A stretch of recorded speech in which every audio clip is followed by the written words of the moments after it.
At my sister's wedding. My only meal, a dry piece of bread.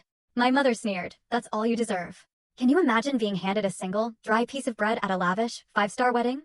Not as an appetizer, but as your entire meal? That's exactly what happened to me at my own sister's wedding. My mother, draped in pearls, leaned in with a smile that tasted like poison and whispered, "This is enough for you." Then, my radiant sister, the bride, swept past my solitary table, her designer heels clicking, and mouthed one word, pathetic. That day, seated alone by the emergency exit, with no place card, no wine, no name on the guest list, and just that stale piece of bread, I knew I had a choice. I could quietly walk out, go cry in a bathroom like they expected, or I could remind them exactly who they were dealing with. So I waited.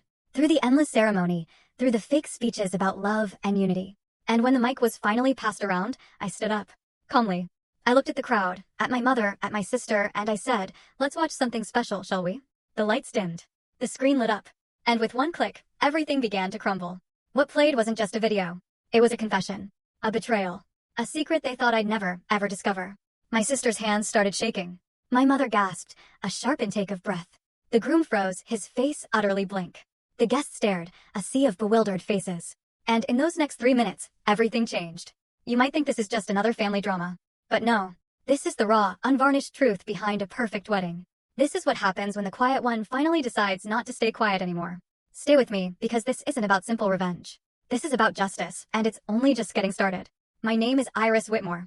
I'm 38, and for the last decade, I've lived alone in a modest third-floor apartment in Brooklyn. I'm a photographer. Not the glamorous kind who shoots fashion spreads or high society events. No, I'm a quiet observer of life. My lens seeks truth in the mundane, the wrinkled hands holding a coffee cup, the tired eyes that have seen too much, the pure joy of children laughing, the worn-out sneakers on a busy street. It's not flashy work, but it's honest. And in a world obsessed with appearances, I'd learned to find dignity in that honesty.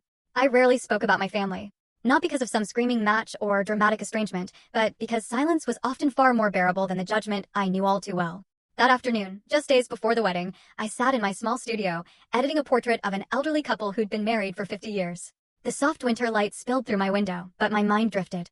Not to the warmth of the image in front of me, but to a photo that simply didn't exist, my own family portrait. I was always the other. Full story video added in below.